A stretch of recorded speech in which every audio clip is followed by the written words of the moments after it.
Hi friends, praise the Lord.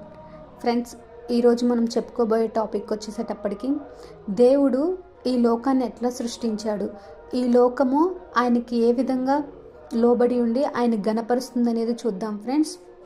Friends దేవుడి సృష్టిలో అయితే దేవుని సృష్టి మొత్తం మీద దేవుడు నరులమైన మనకి ఇంపార్టెన్స్ ఇచ్చాడు. ఫ్రెండ్స్, దేవుడు మన స్వరూపమందు మన పోలిక చొప్పున నరులను చేదుము, వారు సముద్రపు చేపలను, ఆకాశ పక్షులను, పశువులను, సమస్త భూమి మీద ప్రాకు ప్రతి జంతువును ఏలుదురుగాక అని పలికెను. దేవుడు ఆ అన్నిటి మీద అధికారం ఇచ్చి మనకి ఎక్కువ ఇంపార్టెన్స్ ఇచ్చి మనల్ని అధికారిగా నియమించాడు. ఫ్రెండ్స్, కానీ మనమైతే దేవుని మాట వినకుండా, దేవునికి లోబడకుండా, దేవునికి వ్యతిరేకమైన కార్యములు చేస్తూ ఆయన ఉగ్రతకు లోనవుతున్నాం. ఫ్రెండ్స్, కానీ మిగతా సృష్టి మొత్తము దేవుని మాటకు లోబడి ఆయన గణపరుస్తుంది. ఫ్రెండ్స్, బైబిల్లో మనం కొన్ని ఎగ్జాంపుల్స్ చూద్దాం. ఫ్రెండ్స్, ఫస్ట్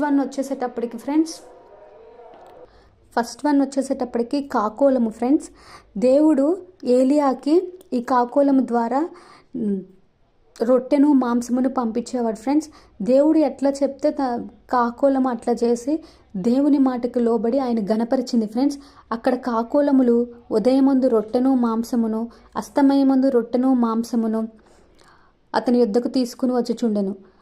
ఫ్రెండ్స్, ఆ కాకోలము దేవుని మాటకు లోబడి దేవుని ఘనపరిచింది. ఫ్రెండ్స్, ఇంకొకటి వచ్చేసేటప్పటికి యోనా గ్రంథంలో గొప్ప మత్స్యం ఒకటి యోనాని మృంగవలనని యెహోవా నియమించి ఉండగా 3 దినములు ఆ మత్స్యము యొక్క కడుపులో ఉండెను.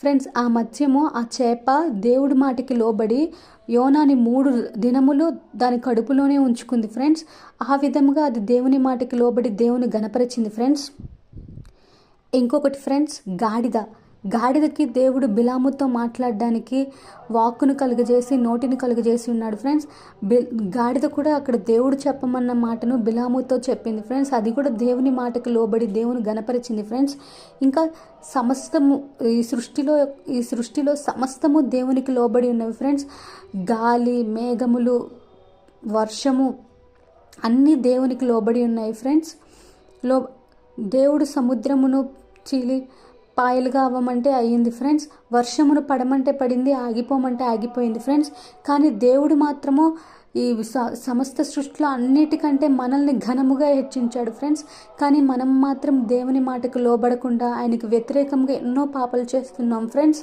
కానీ సమస్తమందు ఉన్న ప్రతి ఒక్కటి ఆయన మాటకు లోబడుతున్నాయి. ఫ్రెండ్స్, ఆయన ఘనపరుస్తున్నాయి. ఫ్రెండ్స్, ఈ చిన్న మెసేజ్ విన్నందుకు thank you so much. Praise the lord.